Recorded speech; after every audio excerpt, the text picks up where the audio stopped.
Well, brethren and sisters, we talked about that delegation that came from Bethel in chapter 7 of Zechariah down to Jerusalem to inquire as to whether they should continue or not in their faths of mourning and weeping over the destruction of Jerusalem. And you will remember that they got the astonishing reply from Yahweh that he was not aware. Of course, he was aware they were doing it, but he was not aware that they were doing it to him. And that was, you can't imagine the impact of that upon anybody. The fact that for 70 odd years you've done something and God says, really? And that would have set them back somewhat. Then he told them what he thought about their fast, and it was nothing else but an indulgence in self-pity. And congratulations that they fast twice a week. You know, the Pharisee in Luke 18, I do this and I do that and I go without and I punish my body and so forth. I'm a wonderful person. And it was just an orgy of self-pity and a grandiose virtue that they thought they were practicing. And God said nothing of the sort. And he went on to tell them, didn't he, brothers and sisters, that if they'd thought about it, the reason they were fasting was their own fault, because they'd have never been in that situation. Had they obeyed his law, they wouldn't have gone into captivity. They wouldn't have had the agony of the captivity in Babylon and all that meant. It was their own fault. So if you're going to be mourning something, you want to get your right reasons. And of course, the answer to the problem was cease to do the wrong thing. Do the right thing.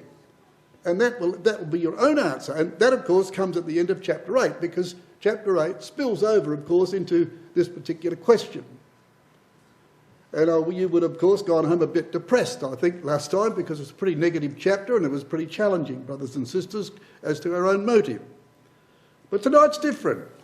Tonight, Yahweh's going to tell them what he's going to do.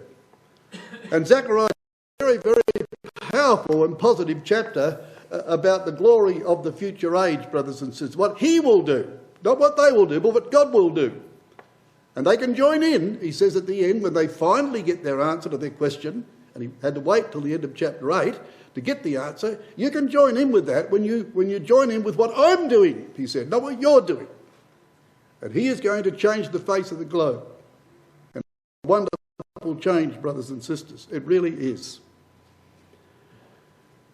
And when I thought about that, and looking at those positive things, your heart yearns for that age. And Brother Mike, in your opening prayer, he really, I think, echoed a very deep spirit in my heart, at any rate, brothers and sisters, at the moment. How long? How long before these things we're going to consider this evening will be a reality? Just how long is it going to be? And so what we're going to do, just to introduce tonight, is to talk a little bit about that.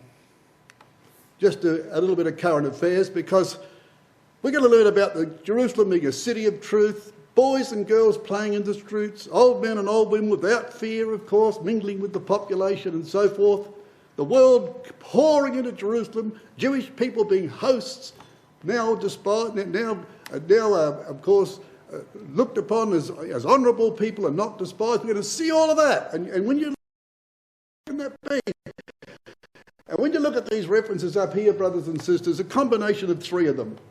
Oh, Yahweh, how long wilt thou not have mercy on Jerusalem and on the cities of Judah? My soul is sore vexed.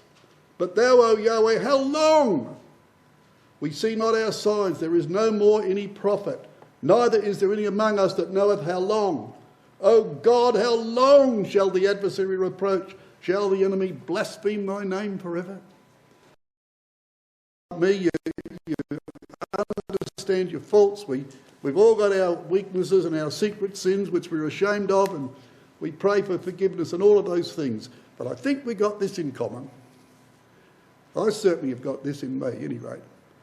I got that what Ezekiel says in his 9th chapter. You sigh and you cry.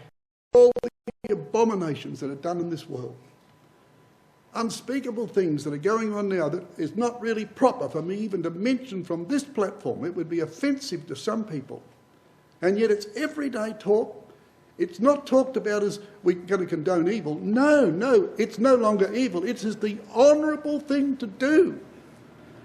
And you groan within yourself and you think, how long can he allow that to go on?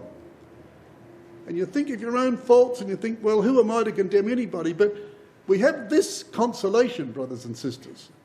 that even though we might do wrong and think wrong things, we hate ourselves for it, don't we? We hate ourselves for it. We grieve over that, and it depresses us. But it doesn't depress the world. They're putting these things on picture shows now. It won the award of the world. Explicit pictures about dreadful things. They're absolutely proud of it. And you think, oh, how long can that go on? And you read verses like that. We haven't got a prophet. We haven't got an angel. But brothers and sisters, you see that? We can't say that. We cannot say that today. We just cannot say we see not our signs, because they're so obvious. You'd have to be blind not to see them. And however the outcome may be, and no one knows exactly the outcome, the world is building up, brothers and sisters, for an absolute catastrophe.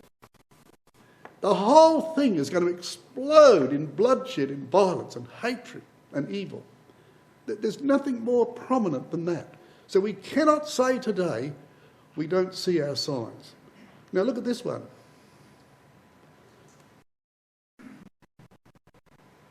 Now don't believe all you're told about that. There's been a couple of superb articles in the papers recently, and the Advertiser even, about this, that really saw what the issue really was. Now you see that map, brothers and sisters? Well, the one on the left-hand side, of course, shows the whole region there, from the west coast of Africa in Morocco, right across in through past India, and then right down in Southeast Asia, just north of the border of Australia, is what is known as the Muslim Belt.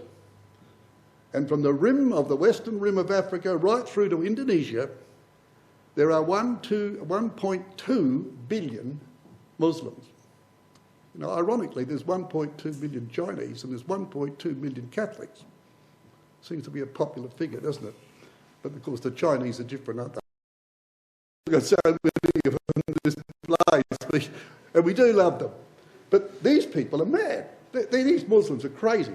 Now you notice that map's got different colours on it. You see the one in the big circle? Well, it's about the sectarian violence. You see, people are saying this. They're saying Bashar Assad, he's the president of Syria. He's a brute, he's a mongrel, he's a dictator, he's cruel. He is all those things. And they say his opposition is the Freedom Army. It's a load of garbage. They're every bit as worse as he is. And if they get in control, brothers and sisters, it could even be worse still, believe me. And the stupid Western world cannot see that. Some can and some can't. And that is not about politics.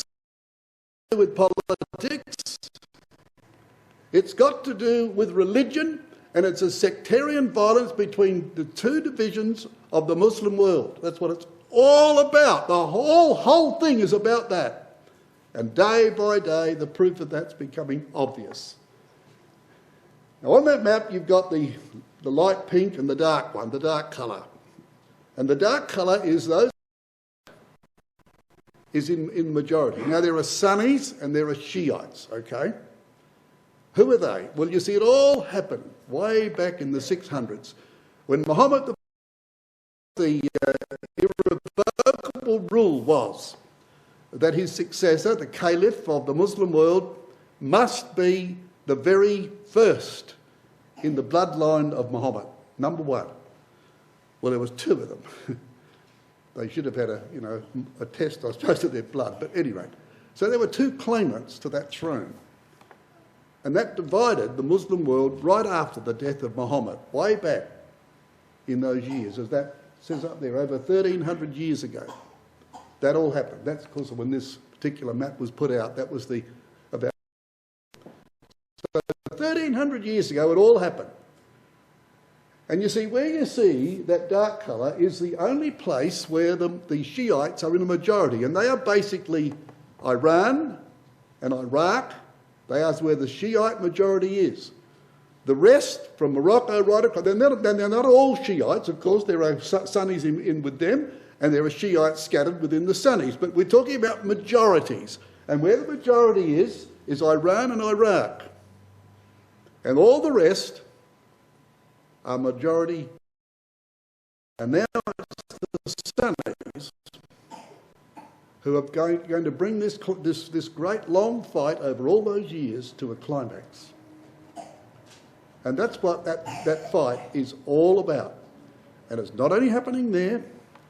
You just heard this last week in Iraq, there were about 60 bombings go on in the last couple of weeks. In the last couple of weeks, there's been about 700 people killed, all in areas where the Shiites are in majority. In Iraq, they're being attacked by the Sunnis. Now, you think about this. In Iraq, there are 60% of that population is Shiite. There are only 20% Sunni. The other 20 is made up of Kurds and other ethnic groups. But there's 60% Shiite in Iraq, 20% Sunni. Look to the east, to the right on the map, Iran, there's 98% Shiite. Now flash your eyes over Iraq again and come to Saudi Arabia, there's 100% Sunni. So here is Iraq, or Iran rather, nearly all Shiite, Saudi Arabia all Shiite, and this one here's got 60% Shiite and 20% Sunni, and Iran is supporting its own group, and Saudi Arabia is saying, you try and destroy my minority, and look out. And they're confronting each other across that void. Now when we come to Syria, what do we find?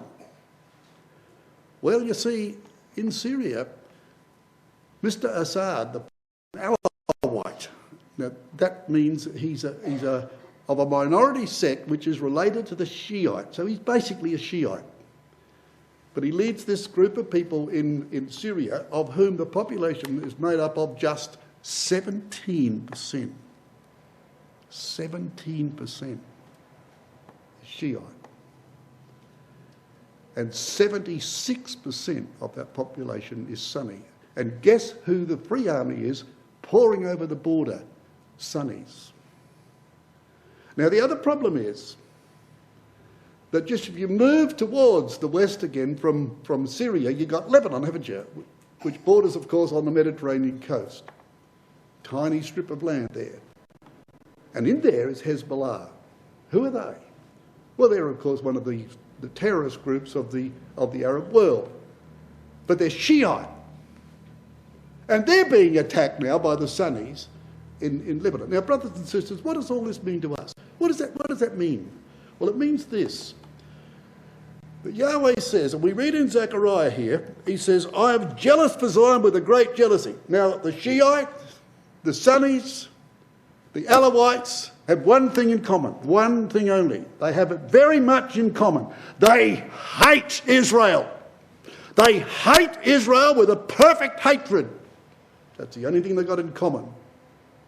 And we're going to learn tonight that Yahweh is jealous for his people's sake. He loves his people and he will not have them interfered with. And if ever those people got together, it would be dynamite for Israel. It really would. Israel's quite happy to stand on the sidelines and watch them beat each other to death. But if ever they got together, it would be a dreadful force to cope with. 1.2 billion, not million, billion, versus 7 million. Think of that. Now, look at it. You've got green arrows, you've got blue arrows. So Iran, Iraq, Syria, and the Hezbollah in Lebanon are getting Russian support. Down in the south, USA has just moved 20,000, or tends to move 20,000 troops into Jordan. But that's a big concession by America, because America is against getting involved in any more foreign wars. But they want to get involved here, because they know that the stakes are worldwide here. Now, brothers and sisters, you think of this. This is a normal couple of teams of football in Australia. This is between millions of people. And it goes back for 1,500 years. that bitter hatred and enmity, and now it's boiling over into this open warfare right across the Middle East. And nothing's going to contain that. It's too big. It won't be contained. The only thing that's going to happen is that someone is going to control it. And I'm going to suggest that I don't know whether this will happen. This is just surmising, but it's a big possibility. If you were Russia in that situation, sitting around the table at the Kremlin, thinking what you could do to your advantage to bring the Middle East under some sort of control that you could control it, what would you do? I think it's so logical. You would sit down with the Sunnis and you'd sit down with the Shiites and you'd say, listen, we've all got one thing in common. We hate Israel. And Ezekiel says in the end that Gog will think an evil thought. And what is it? I will go up to the land of unwalled villages. In Yahweh's estimation, because of his jealousy for his people Israel, I don't know whether that's going to happen or happen that way or not. It may not happen that way, but that would be one way to bring those factions together, even if it's only temporary. Promise them the land of the rock, the third most holy place in the Muslim world, which is now trodden down by Jews. Promise them to get rid of the cursed Jews and give them back to that holy place where Muhammad left the earth with his steed and went up to heaven. What a prize to the Muslim world. What a prize that would be. And I believe that we could well and truly be on the eve of that evil thought. Now please accept what I'm saying. I'm not saying that is the way it's going to happen. I don't know. But that is a possibility. Now the other possibility is this. That's not the only place it's happening. What about that British soldier that got hacked to death in public and people watched it? And now you've got people lined up outside of Downing Street shouting at the government about that. What about Stockholm in Sweden, which has got the streets packed with people that are saying we don't want these migrants in here, get them out of this country, these Muslims. What about France, which this evening was a copycat thing in France when one of their soldiers got stabbed or tried to be stabbed to death. He only was wounded, but the Muslims, and they had a video of this fellow, the Muslim, praying before he did it. The world is waking up at last that there's a mad people in this world. They are mad as mad. And they will do anything, brothers and sisters, to gain their ends. And you know, you could write essays about these people. You could read essays, people analysing their psyche. The Bible's got it perfectly, absolutely perfectly in a sentence about that long. When it described these people, every man's hand against his brother and every man's hand against every other man. That is exactly the description of these people. They are against everybody. And there's no way they're going to be placated. Because to them, to die for their cause is to go to heaven and there to be greeted with 72 virgins, the gift of Allah. And they believe it. They believe that with a fanaticism that's difficult to match, even with sincerity, people who believe the truth. That is their conviction. And so that is what's facing us, brothers and sisters. And that can't go on. It's growing and growing and growing everywhere. And people are just going to get to the point where it will become intolerable to have these people in your own environment. There are 5 million of them in France. And they buy up suburbs and put a sign at the end of the suburb when it's full of Muslims in France. In France's own country, there's a sign that says, no-go area, Muslims only. In your country. Who's going to put up with that? And the day will come, and I think it's not far off, when a few mosques will go up in smoke. And that will be a torch that will be lit all over the world. How long, O Yahweh? How long? You know, brothers and sisters, as I said, we haven't got angels, we haven't got a prophet. We've got our signs. And it's one thing we can say with utmost confidence, that whatever they throw at Israel, whether it be 1.2 billion Arabs allied to the rest of Europe and Russia, who cares?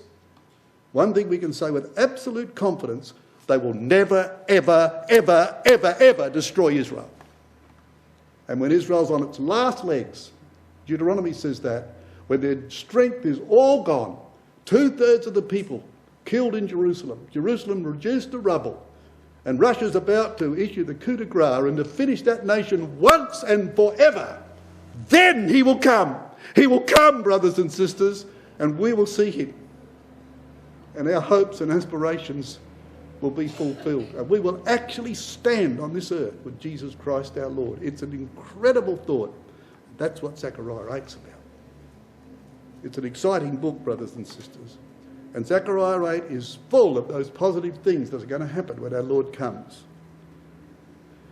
Now, it says in the divisions of the chapter, verses 1 to 8, that Yahweh will effect remarkable changes, possible things to contemplate, things that you think entirely in those situations impossible, but he'll do it. From verses 9 to 15, there'll be encouragement to continue our labours in the current times. By the way, I've got copies of all these. Sorry, Manny, I forgot to bring them, but I'll give them to you this week sometime. So he'll have copies of this for anybody who wants to get them later on. So 9 to 15, encouragement to continue our labours in the current times. Verses, his ultimate answer to their question, the question of whether they should fast or not. The answers in their own actions, obedience will see the change from mournful feasts to feasts of joy and lasting happiness. That's the answer. 20 to 23, instead of being despised and oppressed by other nations, those nations will now seek for the Jews to lead them to their God. I want to talk a lot about that. I want to talk, when we won't get there tonight anywhere near it, I don't intend to try that, but when we do get to that section, brothers and sisters, I just want to describe to you in simple terms the sheer brilliance of that scheme. When you think about that, and the whole of the scripture, the whole of the purpose of God, it is absolutely brilliant what God is going to do and what that's going to achieve. I want to explain that to you. It's brilliant. It really is. And when our brother read it tonight, of course, you will have noticed the emphasis. Yahweh of armies. Yahweh, and Tim read that beautifully. Yahweh of armies. So what seems impossible to man will be performed by Yahweh of armies. Look at the times that appears in that chapter. And you imagine the people listening to the prophet, talking about the times that they were living in, rubbing shoulders with the Samaritans. Every day was taking your life in your hands, danger to your children, danger to your wives and families, danger to everybody. And here's this fellow talking about peace and equity and happiness and boys and girls and old men and old women. And they just shake their heads in disbelief. And the prophet kept saying, Yahweh of armies! Yahweh of armies! And you know, brothers and sisters, I've got a pretty vivid imagination, and I try to use that properly sometimes, and I exercise that in my mind on the reality of that. Frightens me to death. Because I just think to myself, in your human nature, this is your human nature talking, not your spirit that you have from the truth, it's your human nature. Your human nature says, oh, I can't believe that. But Yahweh of armies says, I will do it, John. I will do that. Look at that, 10 times in that chapter. That's unprecedented in the scripture. Over and over again. You think I can't do it? You know who I am? I'm Yahweh of armies. And brothers and sisters, nothing is impossible with him. And that is what the prophet is going to tell them in those chapters. Now when you look at that chapter, look at verse 1. Again the word of Yahweh of hosts came to me saying, Thus saith Yahweh of armies, I was jealous for Zion. Now that's not true, that's not what it really says. All the reliable translations change that, brothers and sisters. It's not was, it's am. I am jealous for Zion. I am jealous for Zion. Now we know there were 2 reasons for that jealousy. Chapter 1, for example, you read here in Zechariah chapter 1, in verse 14, one of the reasons why Yahweh is jealous. In verse 14 of chapter 1 of Zechariah, he says, "So the angel that communed with me said unto me, Cry thou, saying, Thus saith Yahweh of armies, I am jealous for Jerusalem and for Zion with a great jealousy. And I am very sore displeased with the heathen that are at ease. For I was but a little displeased, and they helped forward the affliction." So here's the jealousy of our God for the people that he's loved, because others are coming into that situation and would try and take them away from him. And he's very furious about that. There's another reason, brothers and sisters. Because you see, if he didn't love his people, he wouldn't care less, would he? You only care about your loved ones because you love them. If you didn't, you wouldn't care, would you? So you see, jealousy is a cruel thing, says the proverb, when it's exercised wrongfully. But there is a pure jealousy. Deuteronomy chapter 4, Yahweh says, I am a jealous ale. I'm very jealous. One of the reasons was that the nations are trying to take over his people. But you know, brothers and sisters, the greatest hurt that any lover can find is not about the fellow that comes and takes his wife. That's secondary to me. The big hurt is the wife goes with him. That really hurts. And that hurts Yahweh. Show you something. In James chapter 1. Now there's some contention over the actual meaning of this verse, but I don't believe that it means exactly, it says what it here. It's very sometimes difficult to ascertain that. But James chapter 4, rather it is, in chapter 4, he speaks about his relationship to us. And he says in verse 4 that those who of course, are not practising the truth are adulterers and adulteresses. Now, that you can only commit adultery if you're married. So the ecclesia is his bride. And when they do these things, it's spiritual adultery.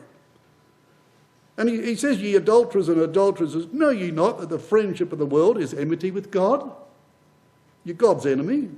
Whosoever therefore will be a friend of the world is the enemy of God. Now, you see, you read that and you think, oh yeah, it's just telling us if we obey the truth, it's all right. If we don't, well, God becomes our enemy. Brothers, he's talking about a marriage. He's talking about real deep feelings here. That we were baptised into his son. We became prospectively the bride of Christ. We're going to be his bride. Not a question of being either goodies or baddies. It's when you become baddies, it is a violation of that marvellous covenant which he signed with his blood because he loved us. And that's the point that James is trying to get home to these people. Now look at verse 5. Now, this is rather ambiguous, the way that it's put here. He says, do you think that the scripture saith in vain, the spirit that dwelleth in us lusteth to envy? Now, the way that's worded, it would seem to say that, you know, the spirit in us is a spirit of bias to sin. But there are a couple of other translations, and there is a very good basis for it, brothers and sisters, that change that completely.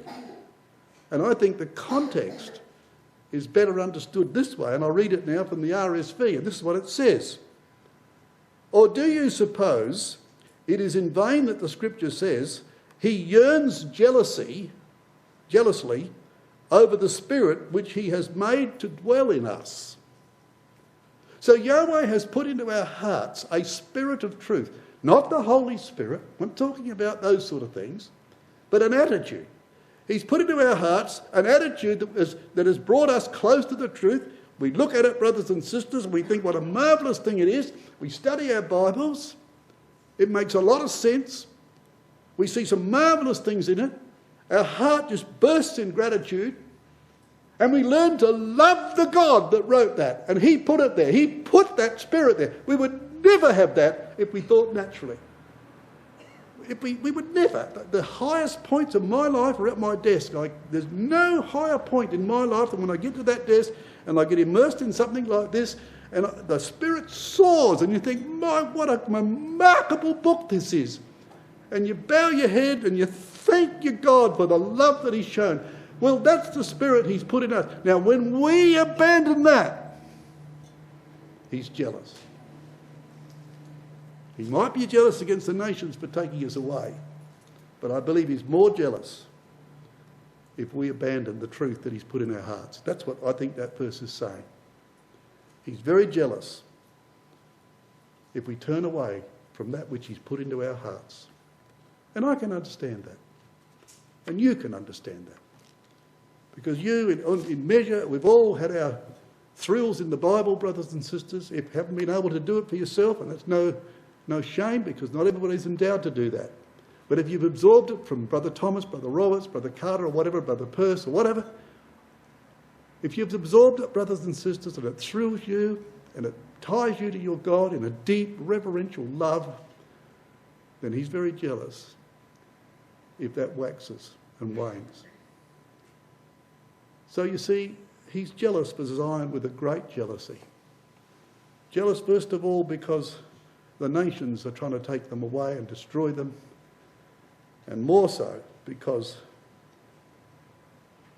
they've left him. And that's the thing that hurts more than anything else. I've often wondered when you see a breakup of a marriage and the husband who's been bereft and his wife, or maybe the other way around, the wife, the husband left them and they're mad as hatter at the person that took them. I can understand that. But that would be secondary, completely and utterly secondary to me if I thought my dear wife left me. That would be the biggest hurt of all. The other fellow wouldn't even enter into my mind. That would be the biggest hurt. That's what James is telling us. And that's what Zechariah is telling us. That Yahweh is jealous for Zion with a great jealousy, brothers and sisters. He really is. And it's a pure jealousy, based upon the purity of his love. And so Zechariah goes on to tell us that he was jealous with great fury. And that was, of course, as we read in chapter 1, the nations, he was furious against the nations for the way they dealt with his people, even though he brought that nation against them, such as Assyria in Isaiah 10. He brought them, but they went beyond his commission. Or they wouldn't have been aware that he brought them. They wouldn't know what his commission was. But he brought them against his people to punish them for iniquity. But they went beyond that commission, and Yahweh reacted to that very furiously. And that's what we read in that quotation from Ezekiel 38. Think of it, Ezekiel 38. That when the mighty Gog thinks an evil thought, Yahweh says, my fury and my jealousy will come up in my face. You're going to touch my people, dare you. There's something more here, brothers and sisters, than just an agreement between good and evil. There's an attachment based upon the love of the truth and the love of the people who love the truth. And that fury will rise up in his face, and woe betide the nation that stands in front of him then. Well, Yahweh says in relation to that in verse 3 of chapter 8, thus saith Yahweh, I am returned Jerusalem and will dwell in the midst of Jerusalem. Now that word dwell is in the Hebrew word sheken, which you often hear that word used of the Shekinah, glory. You often hear people say that. It's probably a bit pedantic, probably very few people understand it, so you use it to show you're clever, but you often hear that. People talk about the Shekinah glory.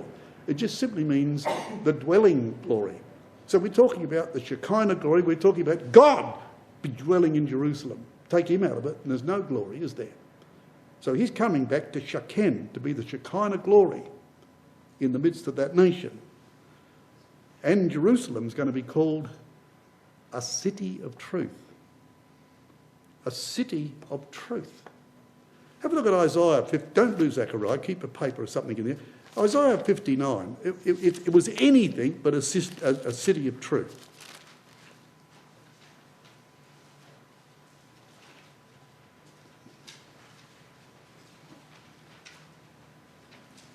This is a description of what was going on in Jerusalem in Isaiah's day. Verse 13, in transgressing and lying against Yahweh, departing away from our God, speaking oppression and revolt, conceiving and uttering from the heart words of falsehood, judgment is turned away backward, justice standeth afar off, for truth is fallen in the streets, and equity cannot enter. What a list. And you could just put a caption over the top of that, Canberra, if you like, or any government in this world. That's how the world's run today. It is full of transgressing, lying, oppression, revolt, falsehood, turning away judgment, and justice falls in the street. It collapses in the street into dust. And the only ones who get rebuked today are the police. It's the police that are problem. They're all the big problem. They're the people they're going to try and bring on trial, is the police. Well, I'm not saying the police are altogether innocent. I'm saying there's a darn lot more guilt in this world than the police is. But this is what our world's made up of. Well, says Zechariah, Jerusalem's going to be known as city of truth. And we know the references, brethren and sisters, don't you? You know these. The word that Isaiah the son of Amos saw concerning Judah and Jerusalem. And it shall come to pass in the last days that the mountain of Yahweh's house shall be established in the top of the mountains, exalted above the hills, and all nations shall flow unto it. Flow? You can't flow up a mountain, can you? They can, because see, it's going to go against the natural instincts, isn't it? God's government won't pander to natural instincts, will they? He'll legislate against those things, and people will go against the flow because they'll see that justice is here. And many people are going to say, come on, let's go to the mountain of Yahweh, to the house of the God of Jacob. He will teach us of his way. We will walk in his paths. For out of Zion shall go forth the law and the word of Yahweh from Jerusalem. We quote that to a stranger. We want to read it for ourselves, brothers and sisters, and absorb that. That's a bit different than Isaiah 59, isn't it? At that time they shall call Jerusalem the throne of Yahweh, and all nations shall be gathered unto it. To the name of Yahweh, to Jerusalem, neither shall they walk any more after the imagination of their evil heart. And Zechariah calls it Yahweh of hosts, the holy mountain. You know, one of the Psalms talks about mountains, and it says, thy righteousness is like the great mountains. And they are, they tower. Mountains in a scenic course position are an attraction to everybody. They demand your attention. And you often, how many references do you see to all this? And you get things like this. Thy right mountains. And you see that one there. What a magnificent view that is. And you can just stand off there and just think to yourself, there he is towering above us, capped with white, the symbol, of course. A huge monument in the earth, unmovable. And in that picture, if you were standing there, you'd think, well, that glory is going to be reflected in the sea of nations, isn't it? That's just a bit of my imagination. But that's how I would see a picture like that. I think, what a wonderful thing that would be. These mountains, this one here, this is Everest. Great is Yahweh, and greatly to be praised in the city of our God, in the mountain of his holiness. Today is the anniversary of all the people that has conquered that mountain at great cost. Some lost their lives in the attempt. Some finally reached there. They could stay for about 5 or 10 minutes. Then they've got to get out. But the mountain that represents, the mountain of God's holiness, no man will ever reach the top. Ever reach the top of that. Mountains are a fascination, aren't they?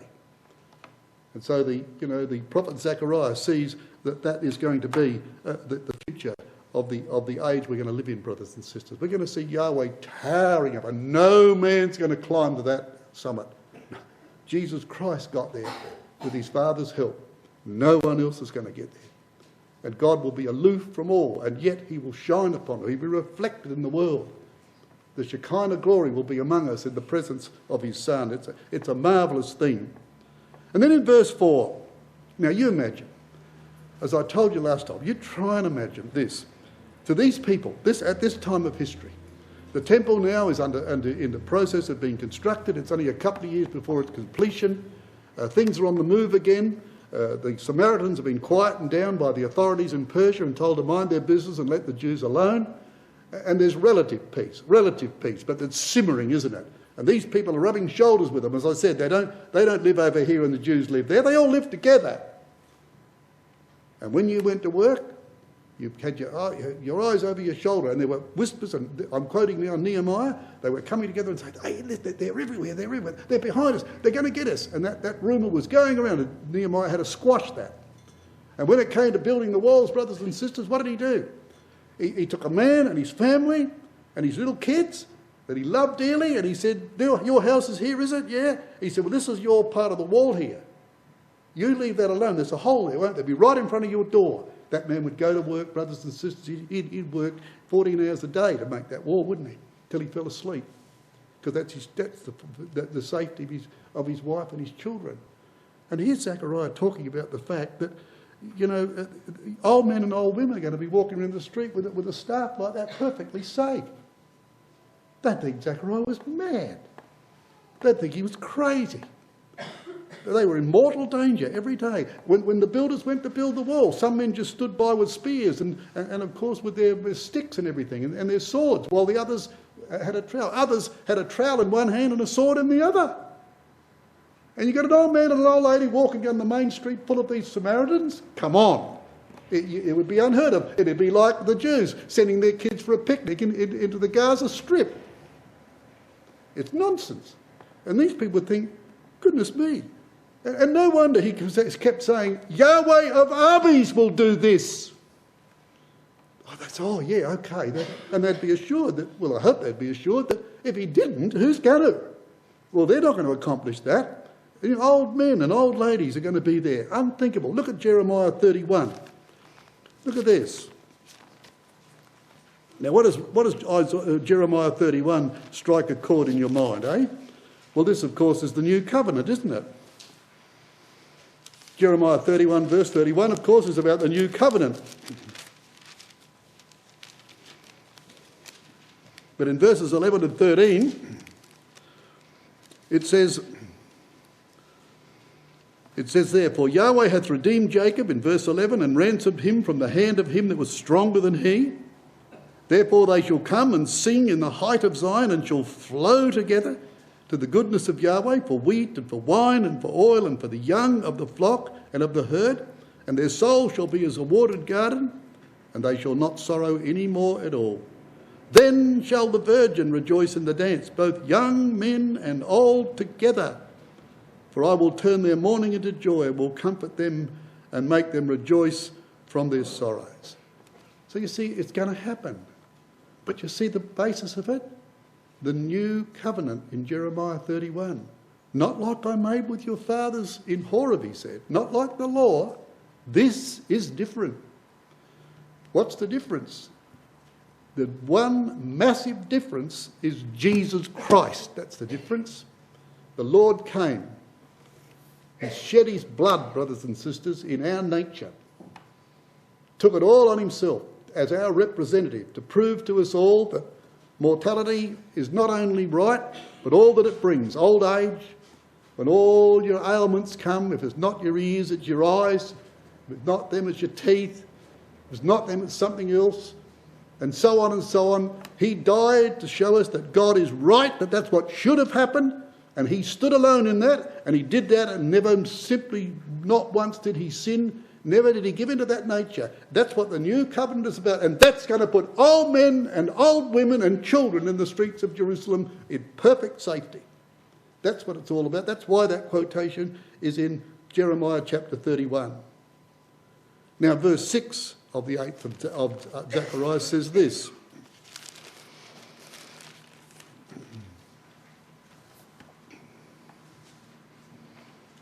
See, verse 5 says, the streets of the city shall be full of boys and girls playing in the streets thereof. And that would have been impossible to think about. For thus saith Yahweh of armies. Again, we get that statement. If it be marvellous in the eyes of the remnant of this people in these days, should it be marvellous in my eyes, saith Yahweh of armies? That word marvellous means difficult. You see, a thing that's marvellous is difficult, isn't it? But it's wrongly translated. Nearly all the other reliable translations would render it too hard or difficult. So Yahweh says, that's too hard to imagine. Imagine the Jew in those days thinking, oh yeah, okay, but I can't see that. I can't believe that. Yahweh says, you think it's hard, do you? Well, yeah, I do. Well, Yahweh says, do you reckon that's too hard for me? And you know, brother, I'm like that. I'm very much like that. As I say, my imagination does me good and bad. I get to a point in my imagination when I try and make a reality of immortality and having an attitude of mind that's like Jesus Christ, not just physically perfect, but having an attitude built into me that's completely and utterly taken out of me every sense of the lust of the flesh, the lust of the eye and the pride of life. I can't imagine that. Yahweh says, you think it's too hard? I've got to say sometimes, yeah, I do.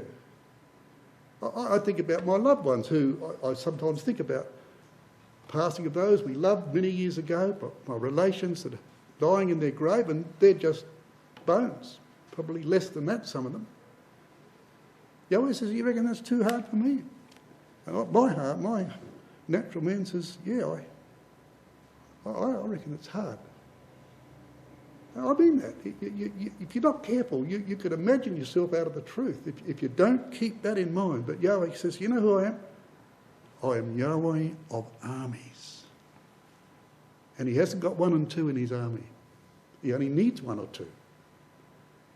He's got thousands upon thousands of them. And he only needs 1 or 2.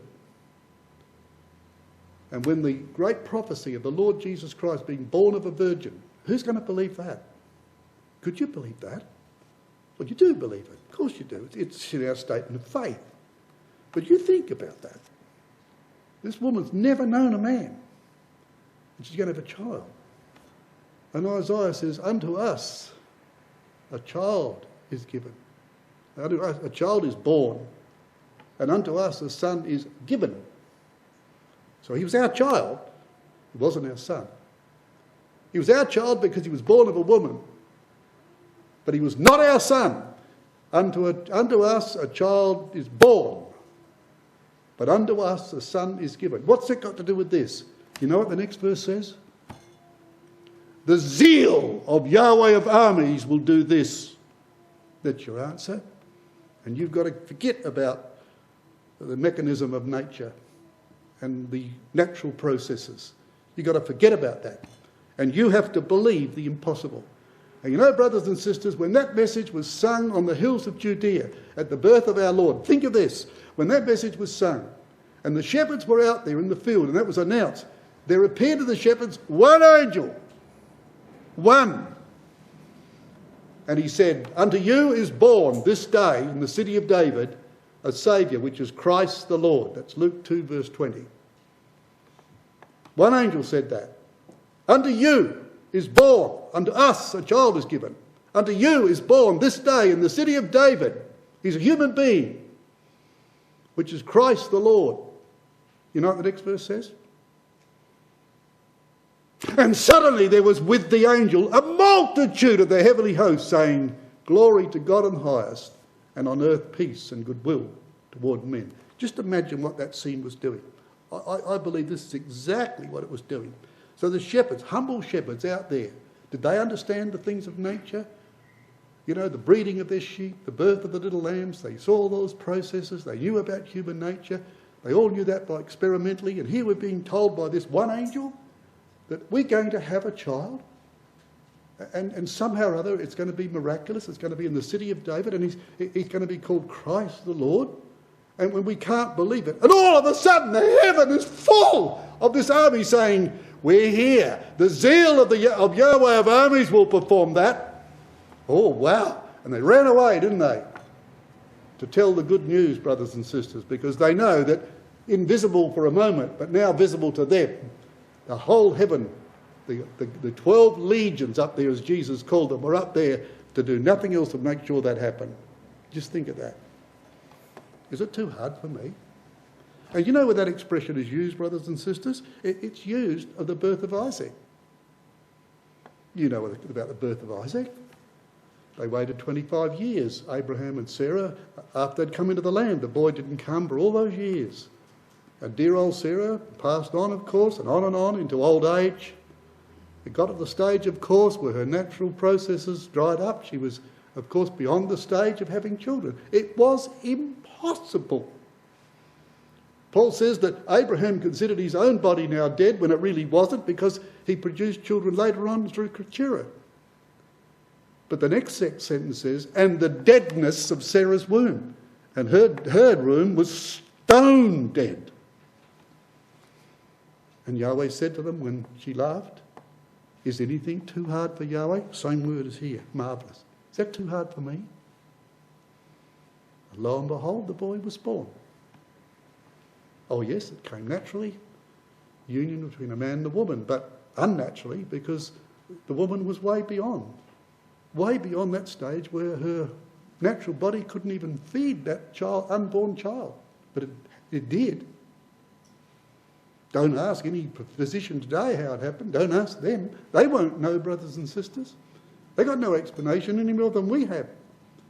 But it happened. You got this same statement used in Jeremiah. When Jeremiah painted a tremendous vision of the heavens and the earth and talked about the fact that as sure as those heavens, as the sun rose in the morning and the moon in the evening and the seasons come and went, changing as they went, as sure as those things, he said, so God's promises would be fulfilled. And he says, is that too hard to understand? With all what's going on in the world today, is it hard to understand for us to understand, brothers and sisters, that Israel will be in the land, and in the middle of Israel will be the Lord Jesus Christ, and there'll be a border around that land, and nobody will be in there except Israel and who they let in. Can you imagine that now in Jerusalem today? That the world having that attitude to them? Is that too hard to believe? Well, Zechariah keeps telling us, you know who's going to do that? Yahweh of armies is going to do that. So it's going to happen. We've got to believe it, brothers and sisters. Now, verse 7 says this. Thus saith Yahweh of armies, again we get it, behold, I will save my people, that's interesting, from the east country and the west country. Now think of it. You've seen a map of Israel, haven't you? If you open up a map of Israel, it's standing there, and you know instinctively that you look towards Galilee, that's north, and you look down here to the Dead Sea and the Arabah, and that's south. So we're going to talk about, and the little Israel's such a narrow strip, you can forget east and west. So you talk about Israel, you'll talk about north and south. But Yahweh says, I'm going to bring my people from the east, and that's the plateau of Moab and the desert of Arabia, and the west is the sea. You see the point he's making? And you know, where is that used? You see, the phrase goes like this, brothers and sisters. Rotherham and most other translations do the same. He says, they will come from the land of the dawn and the land of the going down of the sun. My people. So it's not like that, Israel straight up and down. It's over this way. Desert there, sea here. That's where they're going to come from. Now look at these references. The mighty God, even Yahweh, has spoken and called the earth from the rising of the sun, the going down of the sun. Isn't that interesting? For from the rising of the sun, even of the going down of the same, my name shall be great among the Gentiles. And at every place incense shall be offered unto my name, and a pure offering. For my name shall be great among the heathen, saith Yahweh of armies. As Rotherham says, from the land of the dawn and the land of the rising sun, from the east and the west. Jesus Christ, that he shall say, I tell you, I know not whence you are. He's talking to the disobedient Pharisees and scribes and the Jewish people. Depart from me, all ye workers of iniquity. There shall be weeping and gnashing of teeth when you shall see Abraham, Isaac and Jacob and all the prophets in the kingdom of God, and you yourselves thrust out, and they shall come from the east and from the west, yes, and from the north and the south, and shall sit down in the kingdom of God. Now they would only think that it had come from the north and the south. No, the east and the west. Jesus says, and you're going to be thrown out, but there'll be others there that came outside your geographical boundaries. That's what that's saying, brothers and sisters. That is what that is saying in Zechariah. And then, of course, he says this, and we'll finish pretty soon, in verse 7 again, in verse 8 rather, and I will bring them, notice this, he says, I will bring them, and they shall dwell in the midst of Jerusalem, and they shall be my people. Well, wasn't Israel already his people? They were, weren't they? But now we're getting told about they coming from the east, or the rising of the sun to the dawning of the dawning of the day, rather, and the setting of the sun. They're going to come from those extremities, and they're my people. But Israel thought, no, your people are here, they're not there. But notice God says they come in all directions. But here, especially those two directions, because this is what's going to change everything, isn't it? This chapter is about change. It opened up by telling us that Jerusalem's going to be, or chapter 2, the second verse says, a city of truth. So it's all going to change. Well, everything's going to change because God's going to do this. It's going to be an extraordinary work, brothers and sisters, an extraordinary thing. So we're going to see extraordinary things. And Israel couldn't believe these things. But God says, I'm going to do this. And they're going to be called my people. And they shall dwell in the midst of Jerusalem, he says. They will dwell in the midst of Jerusalem. That's why Jerusalem is used as a synonym for his people. It's used as a metonymy of his people, because Jerusalem is his people. We're told that we're going to have the name of our God written upon us and the name of the city of our God, because we're going to be citizens of the polity of Jerusalem, aren't we? So it's going to be a metonym to describe the people. We're told in Isaiah that we're going to be written among the living in Jerusalem. And they're not just simply Jews. They're people from the 4 points of the compass. And then we're told, brothers and sisters, they're going to be called my people. Well, that's not the first time that was said, was it? The changed status for Israel. Hosea said that they'd be rejected as God's people. But he says later on, yet the number of the children of Israel shall be as the sand of the sea, which cannot be measured nor numbered, and it shall come to pass that in the place where it was said unto them, ye are not my people, there it shall be said unto them, ye are the sons of the living God. There'll be a tremendous change of status only for Israel. See, they thought they were God's people. Yes, they are in the sense, and in another sense they're not.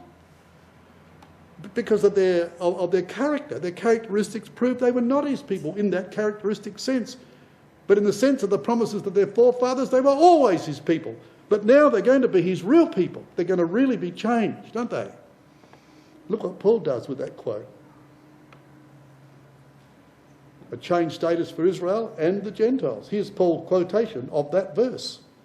And that he might make known the riches of his glory on the vessels of mercy, which he had afore prepared unto glory, even us, whom he hath called, not of the Jews only, but also of the Gentiles. Well, where does it say that? As he said in Hosea. My people which were not my people, and her beloved which was not beloved. And it shall come to pass, where it was said unto them, ye are not my people, there they shall be called the children of the living God. Now, how come can Paul use a reference like that when the reference itself was clearly to Israel? Well, brothers and sisters, Paul's showing that God's selection is not about nationality. So if you've that you call today my people, and say it's Israel, right? It's my people. Now, they're disobedient. They're a disgrace to the calling. So God says, you are not my people. So over here, they are. Now says Hosea, the day will come when he'll take them back. So he brings them back. So those people who are not his people now become his people. If he can do that with one group of people, why can't he do it with every group of people? If while they were here, they might have been called Israel, and they were his people, but God put them over there, they're on the same status as Gentile people. They're no different. They're just as estranged from God, more so because they had knowledge. They're more than estranged from God than the Gentiles were. If he can take them from there to put them there, Paul says he can take anyone from anywhere and put them there. That's the principle. It's not on the basis of what their blood is. It's their status in the sight of God is what their spirit is. And so Paul says, hey, that just doesn't apply, he said, to the Jews. That principle is a universal principle because it's not based upon nationality. It's got nothing to do with that at all. And that's why the apostle is able to show us what Zechariah said, they shall be called my people. And then finally, verse 8, because that's where our division finishes, we can finish tonight. It says in there that, and I will be their God in truth and righteousness. Let's have a look, at Isaiah 26, just to have a look at that. So he's going to be their God, first of all in truth and righteousness.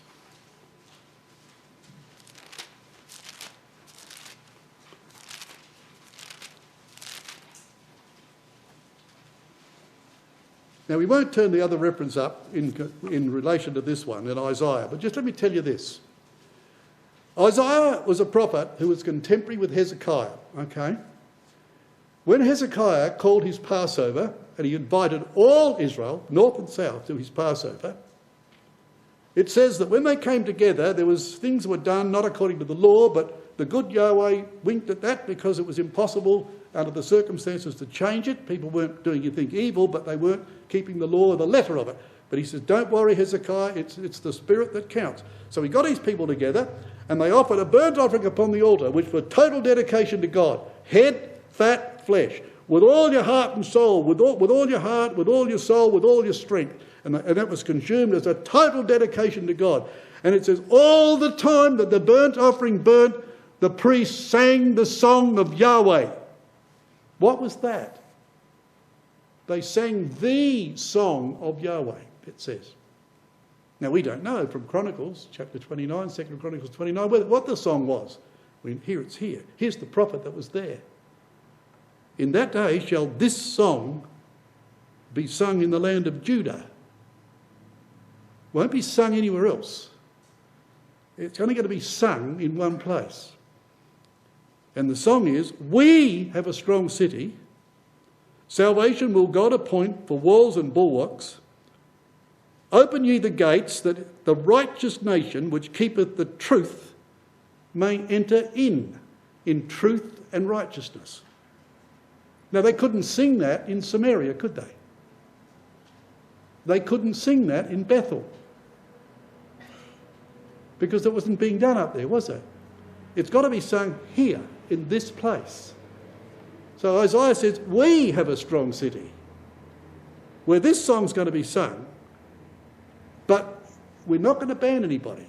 Let the gates be wide open and let everybody come in that keeps the truth in righteousness. This is what Jerusalem's going to be. What does that mean, brothers and sisters? It means this, that in the future age we're going to have this principle. Why can't we do that today?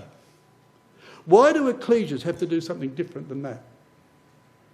I believe that we should stand here as an ecclesia, that if anyone comes in that door and wants fellowship with us, they are welcome, providing it's on the basis of truth and righteousness. And we will show compassion, and mercy will be limitless once that's acknowledged. But no, we get people today calling the very text of the Bible in question. Text which couldn't be plainer, could not be plainer about the role of our sisters, about creation versus evolution. You couldn't have it plainer. But we've got to be merciful. Because these people, they really believe in God. Brothers and sisters, that's not what that's saying. Now, let me tell you something else. You think about this principle. We come here every Sunday morning to partake of the emblems. I want to make this strong appeal to our ecclesia. We do not compromise, brothers and sisters, nor do we become hard-hearted, nor do we become insensitive to people. We love our brothers and sisters. We do anything for them, providing it's done God's way. Now, think about this. You look at that bread and wine. What's it talking about on the Sunday morning? It's about your Lord and my Lord's sacrifice. And all the arguments in the world are made about that sacrifice as to what it really means. An emphasis is put on it this way or that way. And you get an emphasis when people say, he died for himself. Well, he didn't. He died for us. But he was involved. Yes, we agree. He was involved. And he benefited from his own offering. Yes, he did. He died for us. He certainly did. But brethren and sisters, before ever he benefited from his own death, and before ever he died for us, he died for his Father, first and foremost. He was up there to declare God's righteousness. If we don't put that first, brothers and sisters, you'll never ever have anything else but spiritual disaster in your meeting. Believe me, that's got to be number one. It doesn't mean we become insensitive to people. It doesn't mean we become hard-hearted. It doesn't mean we turn our back on people.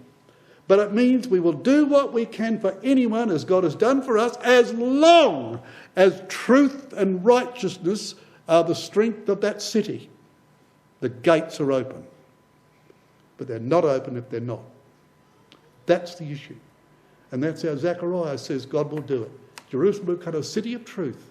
That's why people come into it.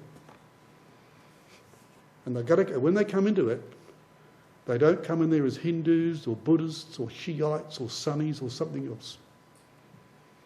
They come into it because they are the Israel of God, who were not God's people, but now they are.